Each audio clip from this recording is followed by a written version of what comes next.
আজকে যদি এখানকার ছবিটাও খেয়াল করেন যে একটা গ্রুপ ছবি দেওয়া হয়েছে, এর সামনে শুধু ফলমূল, তাই না? এই ছবিটাও যদি আমাদের মাঝখানে যায় যে পুষ্টি সম্পর্কে ধারণাই হলে এই ফলমূল শাকসবজি আপনি বিরুদ্ধে খাইতে হবে।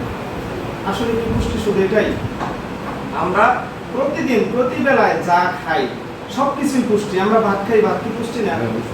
থাকবে বাচ্চারা আলু খাই, আলুও পুষ্টি, তাই না? আমাদের খাদ্যের যে উপাদানগুলো বলা হয়েছে আগে 6টি উপাদান, এখন বলছেন ফাইবার।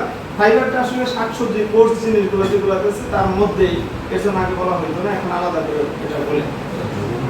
তাহলে এই যে পুষ্টির বিষয়গুলো আছে, পুষ্টির যে একটা ধারণা, এই ধারণাটাই আমাদের কম। এই পুষ্টিকর জিনিসগুলো কি? যে খাদ্যের মাঝে এই উপাদানগুলো সবগুলোই থাকবে পরিমিত পরিমাণে, পর্যাপ্ত পরিমাণে, বয়স অনুযায়ী আমরা কতটুকু খাইতে পারবো, সেইটা যদি ঠিক থাকে তাহলে সবই পুষ্টি।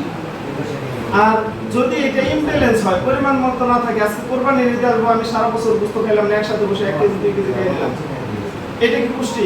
এটা পুষ্টি না। আমাদের গোশতের প্রয়োজন আছে, আমাদের দুধের প্রয়োজন আছে, ডিমের প্রয়োজন আছে, ভাতের প্রয়োজন আছে, কিন্তু পরিমাণ মতো। সবকিছু যদি পরিমাণ মতো থাকে, উপাদানগুলো ঠিক থাকে, তাহলে আমরা প্রতিদিন যে খাবার খাই সেটাই পুষ্টি।